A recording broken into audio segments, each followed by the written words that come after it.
All right, everybody, welcome in to Pickaxe and Roll, brought to you by our good friends over at Superbook Sports. I'm your host, Ryan Blackburn, at NBA Blackburn on Twitter, part of the Mile High Sports Podcast Network, and I am excited to chat about the Denver Nuggets playoffs as we are going to get into a very fun conversation continuing from yesterday.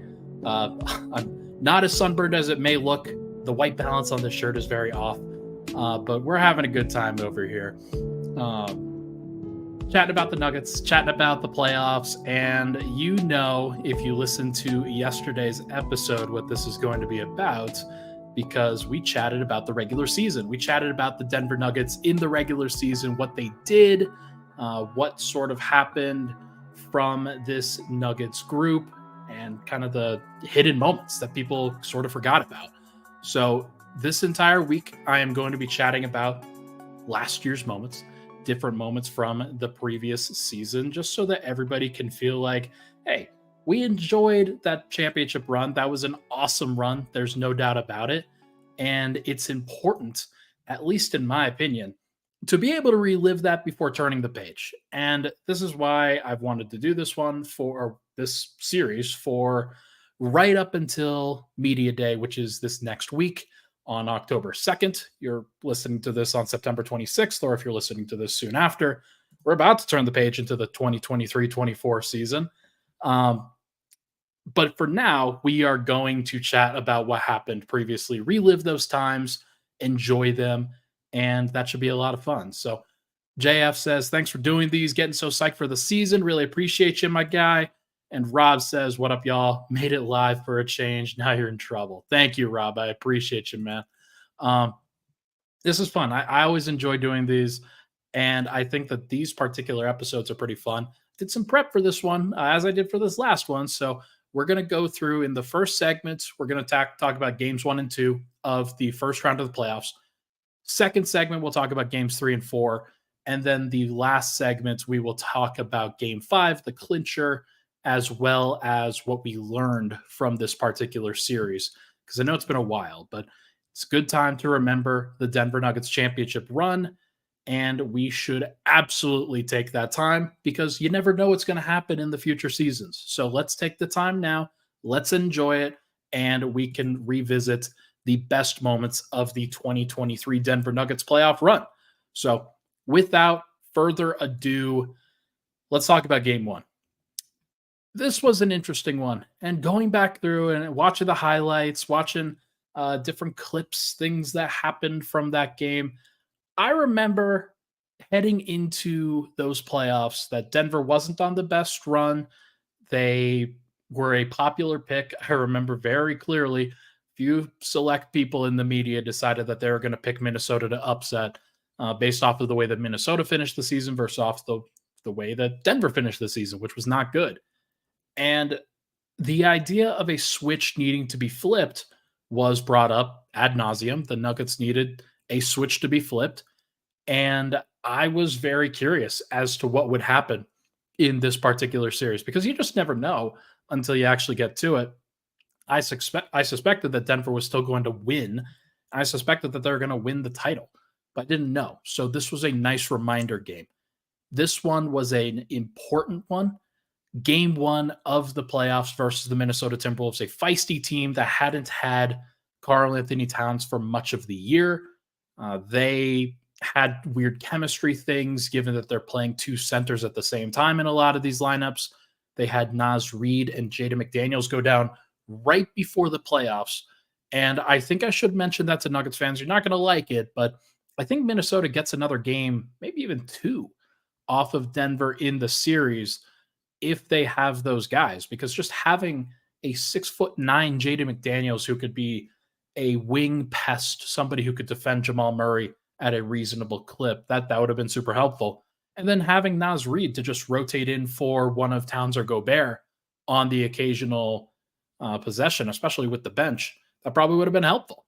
So interesting to see the way that these two teams kind of faced off against each other. Denver had been building chemistry for the entire season. Minnesota trying to figure it out on the fly. And in this game, it was a wire-to-wire blowout. Started pretty close for the first quarter or so. It was pretty much tied through the first quarter. But then Denver turned on the Jets in that second quarter, kind of end of first quarter and into the second quarter. And they were absolutely killing it for a while. Minnesota couldn't score.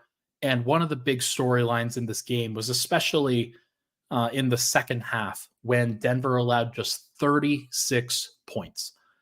Denver won this game 109 to 80. It was just a absolute blowout by the end, but only allowing 80 points and only allowing 36 points in the second half. That means they allowed 44 points in the first half, which is nothing to sneeze at. It was really, really impressive.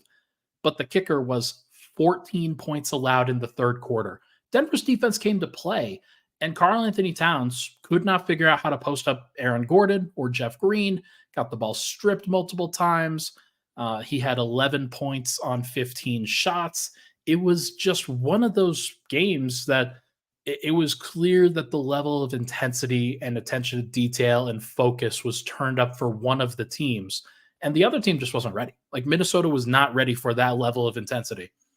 Joker immediately figured out the slow-mo Kyle Anderson and Rudy Gobert front court, which had stopped him or slowed him down during the regular season, slowed down the Nuggets during the regular season. If you remember during the regular season, there was a game in, I think, January when Denver went to Minnesota. They didn't play. I think they played everybody. And Minnesota didn't have Towns, but they played Kyle Anderson and Rudy Gobert. And Kyle Anderson guarded Jokić for much of that game. Rudy Gobert guarded Aaron Gordon, or didn't guard Aaron Gordon. And Gordon went 4 of 17 because every time he tried to attack the rim, he was met with a brick wall. This time, it was different. This time, Denver deployed their players well. They were well-versed in how to fight this kind of coverage. And this was not a thing that really, it didn't bother anything. This was a non-factor for the early games of the series and didn't even matter at all at the late parts either. Joker figured that out. And I've got in my notes here, Nickeil Alexander slows down Murray. He was a big storyline throughout the series, but Nickeil Alexander-Walker, he slowed him down. Murray only had 24 points, 8 rebounds, 8 assists on 9 of 22 from the field, which was a very reasonable game. If that's your like C game from Jamal in these playoffs, which it was, just based off of the rest of his box scores. 24, 8 and 8 on 9 of 22. Pretty good. Pretty freaking good. He was awesome. The bench of Bruce Brown, Christian Brown, and Jeff Green looked fantastic in this one. Another one of the major storylines is that when the T-Wolves tried to stagger their two starters, their two star centers, whether it was both of them or one of them against Denver's second unit, they couldn't get anywhere. Denver was switching everything. They're doing a great job, and Cat couldn't really figure it out. Gobert couldn't really figure it out. They were in the mud. Even DeAndre Jordan got in, and he helped out a little bit, had a couple alley-oops. One of those, it was a sideline play where Murray is isolated against Rudy Gobert. DeAndre Jordan's hovering around the rim, waiting for the lob, and he ultimately catches it at like the end of the third quarter. Denver goes up by 30. Murray turns to the bench, and he's just like, what are you guys doing? Like, why are you even here? Basically, to the Minnesota Timberwolves. And that was deserved with the way that game was going. Joker finishes 13, 14, and 6. Didn't really need help scoring at all. And Christian Brown in this game stepped up right to Kyle Anderson. This was another one where Kyle Anderson is like, he's frustrated as a veteran, and a rookie comes up into his airspace and he pushes him away. They get into a little bit of a ruckus, and Christian Brown's just there like, cool, I'm having a good time, having some fun. And that is exactly what happened. And I think Christian Brown earned himself a lot of credit that day. Step to it, he was very much ready for whatever was going to go down there, and he got under Kyle Anderson's skin. That was kind of the first time that we've seen Christian Brown really rattle somebody else on the court in a Nuggets uniform. And I'm looking forward to seeing if we could get more of that this year. But that was a good indication that Christian Brown was ready for the moment. Like I said, Jokić didn't have to do too much. Murray was fine. Porter was fine. Gordon was fine. KCP was fine. There wasn't anything crazy about the box scores in this game. But Denver, the crazy thing was the defense. 36 points allowed. Next, game two. This was a more interesting game, I think, just from a competitive standpoint. It looked like it was going to be all Nuggets all the time, especially in that first half. Um, Denver was up by like 20, 22 points or so. They were on the verge of kind of breaking the game open. Murray had 40 points in this game. Cat looked so bothered. He learned nothing in the first game. Jokić smirked while he was laying up a basket around Rudy Gobert. It was very clear that Denver was in control. They dominated throughout the first half, and then they lost all of their momentum in the first 6 minutes of the third quarter. Like literally all of it. The 20-point lead that they had evaporated, gone. Like you hate to see it because Denver had done a great job, but they were sloppy coming out of the break. They were not crisp. They thought they were going to just walk into another easy victory. And Minnesota went and took it. And Anthony Edwards, he was one of those guys. 41 points in the game, looked unbelievable. And no matter what Denver did in that third quarter, they could not really survive the Anthony Edwards onslaught. Like it was him, it was kick out passes to other guys. Rudy Gobert made some plays. It wasn't really Cat. He was like 3 of 12 in this game. So nothing to really sneeze at there. But Edwards was the one who was really driving this bus. And it wasn't until the fourth quarter with both Jokić and Murray on the sidelines where Denver finally figured some things out because Michael Porter Jr. figured it out. He was the one who got Denver going with some big buckets. He had an and 1-3 in the first game, had another and 1-3 in the fourth quarter of this game. And that was a big sigh of relief for Denver where they didn't know what they were going to do if the bench really struggled. Michael Porter delivered. He had a big play, collecting a 4-point play there, had a nice kind of reverse layup that I have as the thumbnail for this podcast. And he was fantastic in that fourth quarter. Hadn't really scored that much up through the first three, but took over in the fourth. Murray got to 40 himself by going at Mike Conley and Rudy Gobert. Edwards did everything that he could to keep the T-Wolves in it. Just didn't matter. Denver had too much firepower, and it was very clear after 2 games that this game or the series was going to come down to game 3, and that was where things were just trending. So pretty impressive stuff from Denver in their first 2 games. They showed up and showed out. And just going back and looking through it, there were a lot of people that were like, oh, crap, Denver might be real. They might be a really good team. And as it turns out, they were. So good stuff there. Really love this. Actually, Tom, good comments here. I love how confident T-Wolves fans wanting to lose to the Lakers because they thought Denver was easier than Memphis. Yeah, that was a time. That was an interesting time. You just never know what's going to happen. But hey, I mean, good for them. Good on them for trying. I forgot. I didn't realize I didn't change this banner over. Sorry. Nuggets relaxed. Anthony gets in gear. Murray drops 40 in game 2. Yeah, it was just a good moment for Denver. Being up 2-0 in a series, comfortably 2-0, despite the fact that things had looked a little bit weird at one point, and they're going to Minnesota with a 2-0 lead. So when we come back, we are going to chat about the games in Minnesota, games 3 and 4. Make sure we get to talk about those. But first, everybody, this podcast, as you know, is brought to you by our good friends over at Superbook Sports. Why bet with the big boys this football season? Instead, why don't you try your hand with the local book, Superbook Sports, this fall? Superbook Sports is the book next door. They're just a dedicated team of the best odds makers in Las Vegas, making sure that you get the best prices and parlays anywhere. And now, Superbook will give you a bonus of $250 as long as you use that promo code Mile High when you sign up and wager in the same day. All you got to do is bet with the best and use that promo code Mile High this football season with Superbook Sports. Visit superbook.com for terms and conditions.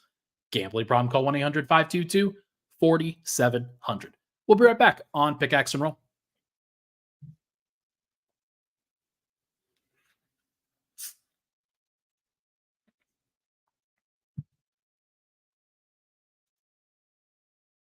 And we're back. Pickaxe and Roll. Ryan Blackburn here. Thank you so much, everybody, for tuning in. Appreciate all the love and support on the podcast, as always. If you can, it'd be awesome if you could rate, review, and subscribe to the show. 5 stars on Apple Podcasts, Spotify, Google.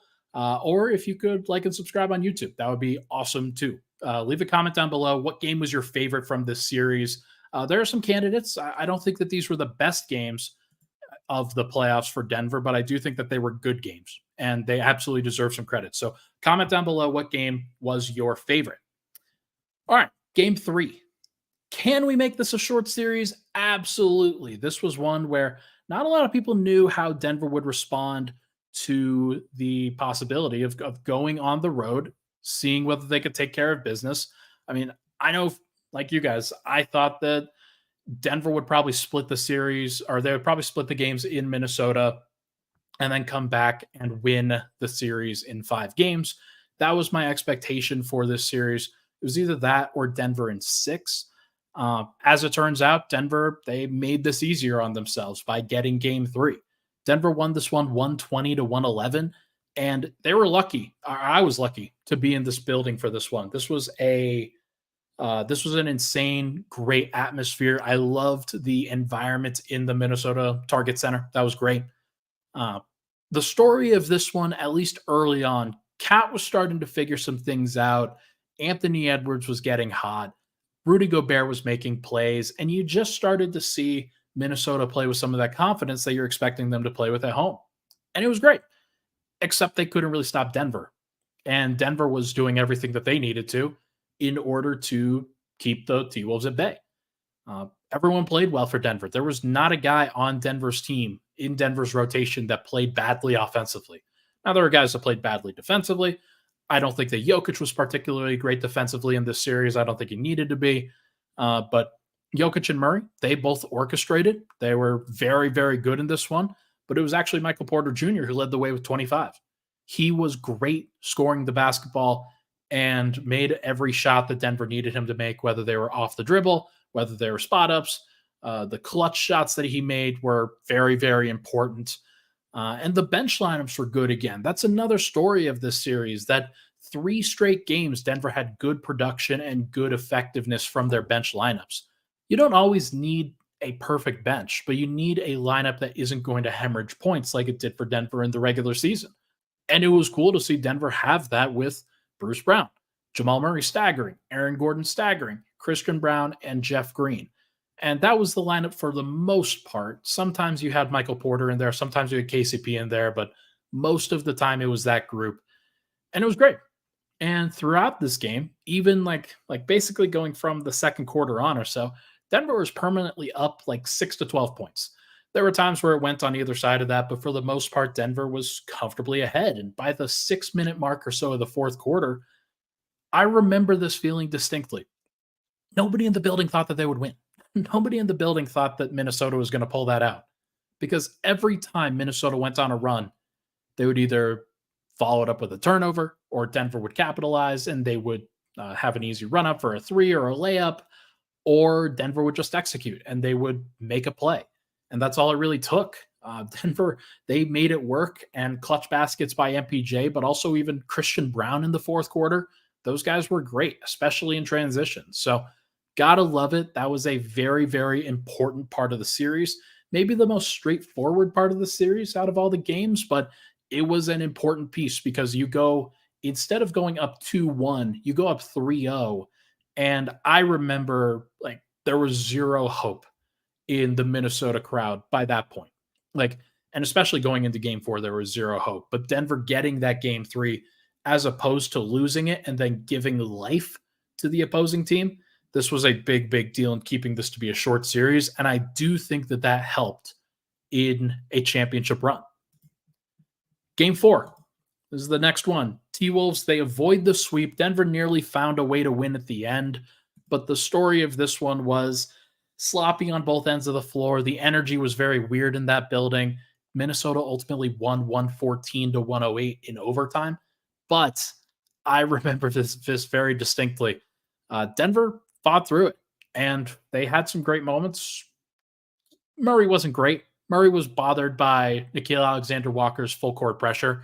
That was something, that was at least a storyline that I remember being there and watching him deal with that pressure full court, and it's slowing down the offense and slowing down Denver's efficiency, ruining the timing on some things that they were trying to do. And that was one of the catalysts for Aaron Gordon bringing up the ball and Jokić bringing up the ball and KCP bringing up the ball in game 5. But Nickeil Alexander-Walker earned himself some dollars in that particular series. There was less energy until the second half when the T-Wolves fans felt like they might be able to get something out of it. But Jokić was great throughout, especially offensively. Defensively, this might have been his worst game of the series. But he had 43 points, 11 rebounds, 6 assists, but he was a minus 14. And the reason for that was because Conley, Edwards, Gobert, they were figuring out how to space the pick and roll when they were attacking him and when they were attacking Denver. It's not just Jokić. It's whoever he's involved with. It's Murray, it's KCP, it's the rotation behind. But they were figuring it out as a team. And this was pretty interesting to watch. But Minnesota picked it up. So did the fans. And by the 2:40 mark in the fourth quarter, the T-Wolves were up 96-84. And you thought, this is probably going to not end well for Denver. Like, could probably just pack it up and send it home. Nope. The next few possessions Denver has in a row, Jokić hits a 3. Michael Porter hits a 3. Michael Porter hits a pump fake 3.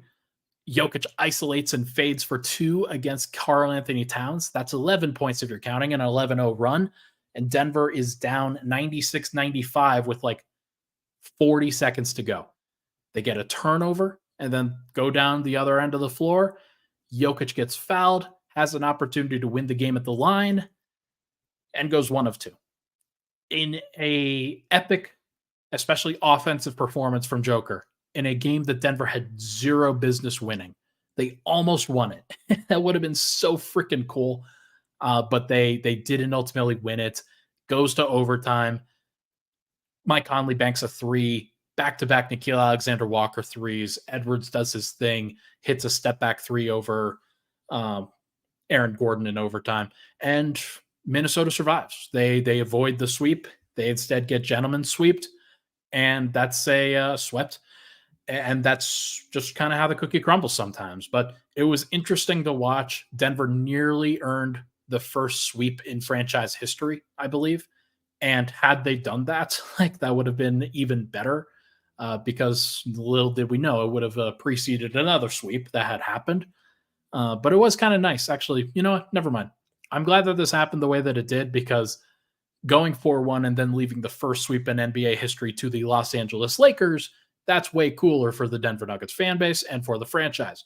So not really going to question that. But either way, those were the 2 games in Minnesota. When we come back, we are going to chat about Game 5 as Denver sticks it out, finishes the series, and then we'll talk about what we learned from this particular series. We will be right back. But first, this message from Scott DeHuff. Hey, what's up? It's DeHuff. You got to check out my podcast, DeHuff Uncensored. I give an unfiltered reaction to all the crazy headlines from across the globe, and I'm not afraid to give an honest opinion about the Broncos, Nuggets, Avalanche, and Rockies. It's the DeHuff Uncensored podcast. Subscribe, listen, laugh. All right, we're back.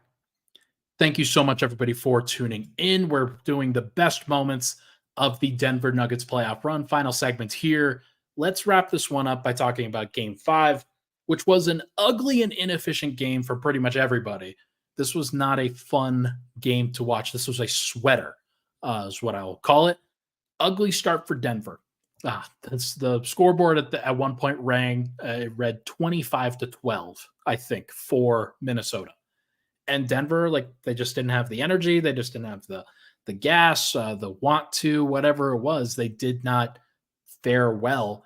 Ultimately, they closed that quarter out pretty well, figured some things, but it was an interesting one where you were hoping for Denver to really put their foot down, and the opposite kind of happened. Minnesota played great. Denver took their first punch, and clearly that just wasn't meant to be. But then Denver figured it out. They figured it out. I remember going back and watching this game. One of the notes I have in here, Anthony Edwards is screaming for fouls in this one. And he's one of those guys that I think as he gains more notoriety and more fame, he is going to be a whiner to the officials. He screams kind of like Anthony Davis, and he complains kind of like Luka, not to the degree of either of those guys, but he's going to be one that Nuggets fans get annoyed by, especially in the playoffs when he's killing everybody. But we're just going to have to see what happens with that one. But he was great once again in this one. Not as great as he had been in the 2 Minnesota games, so he was great. Jokić, though, he struggled, at least with the efficiency. He struggled. He was 8 of 29 from the field in this game, which is just not something that you see from Jokić. It's very, very rare. The difference between this kind of game and what other people might have in a 8 of 29 performance is that Jokić still impacted the game in several different ways. 17 rebounds, 12 assists, 2 steals, 2 blocks, was a +3 in a game Denver won by 3, despite the fact that he missed 21 shots. So who knows? Like sometimes you just get it. Sometimes you figure it out. And Jokić, he struggled with his efficiency, but did everything else. Jamal Murray, though, he was great. He was really, really great in this one. 35 points on 23 shots, had some circus shots. If you remember, this was the game where coming out of halftime, he hits the runner while turned around and just basically 180 blind layup and one. That was a great one. And then he had some killer buckets throughout the second half, just to, not necessarily down the stretch of this game, but ones where if it goes the other direction, the game probably falls by the wayside. And he just made some really, really important plays. Another guy made important ones, Bruce Brown. 8 of 8 from the free throw line, 14 points off the bench. He had been kind of muted like this. He was about 9 to 12 points for most of those games, most of games 1 through 4.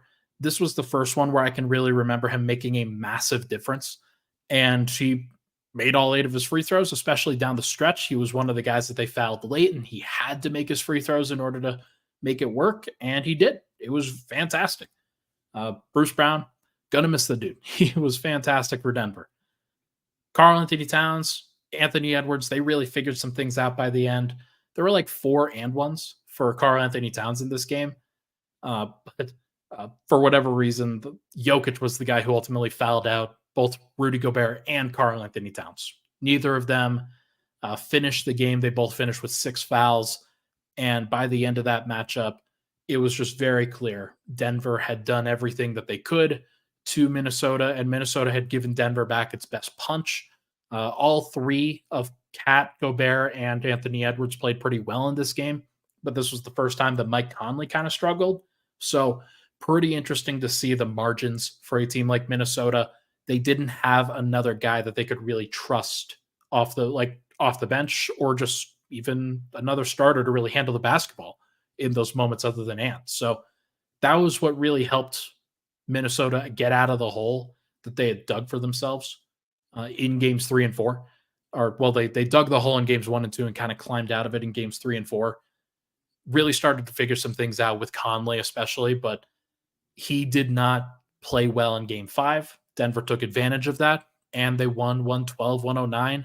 One of the final shots that Jokić made in this one, an and one, where he kind of like flips the ball up over his shoulder and drops through the net after a pump fake. Big time shot, and lots of fist pumps from everybody and screams. It was very, very cool. And that was the series. That was it. Denver won. It was very, very close at the end, but Denver squeaked it out, and they moved on. They moved on to the second round. They would ultimately face the Phoenix Suns, but here's what we learned. Here's what we learned from this series. There's a lot to kind of take from this, although this one I think is less so than some of the other ones. The defense was, in fact, ready in this series for Denver. We had a lot of questions kind of going into it, but the defense did ultimately prove itself. The 80 points that they allowed in the game 1 really set the tone, and they just locked in when they needed to. There were plenty of times that they didn't have to lock in this series because Minnesota, they're an 8 seed. They were not the most dangerous team that Denver faced, despite the fact that Bruce Brown might say to the contrary. He's mostly trolling, I think. But he was great. Jamal Murray had mostly peaks in this series, had a couple of valleys, had a couple of moments where you look back on it and you think, I could have probably done better here. But for the most part, his first 5 playoff games since coming off of the torn ACL, he acquitted himself really, really well. Joker was the best player in this series, but I think Anthony Edwards was the second best player based off of what he showed. On my top 100 list, I think I had him at like 17 or so, 16 or 17. and he's a couple spots above Jamal. That is a credit to Anthony Edwards and just how dynamic he looked in this series. I think that this next year he's going to be crazy good. And if the work that he did in Team USA is any indication, I think he's about to average like 26 a night, be really efficient and effective in a bunch of different categories. And I think it's just going to be a very interesting step up for him going forward. Aaron Gordon's work on Michael Porter, or on karl-Anthony Towns, excuse me. The work that AG did on Cat early on in the series, that's what made the series a short one. If Cat had gotten going in game 2, for example, that was a game that Denver won by 9, but that was because Cat, 3 of 12, 5 turnovers, could have played way better and didn't. The work that Aaron Gordon did won Denver this series early.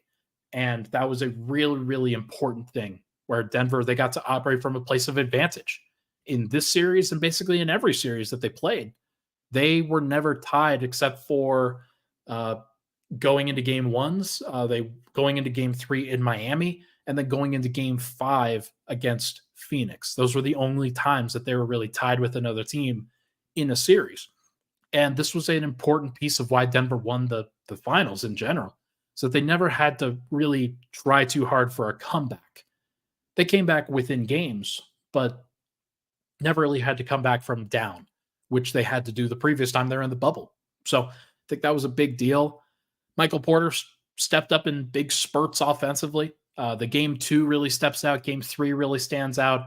Had a couple of buckets in game 5, especially in the fourth quarter late. And then the bench was solid. It wasn't a memorable bench, but it was still a good, solid bench and gave Denver the minutes that they needed in order to survive this series. So really important stuff from that group, and it was nice to see Denver step up in that way.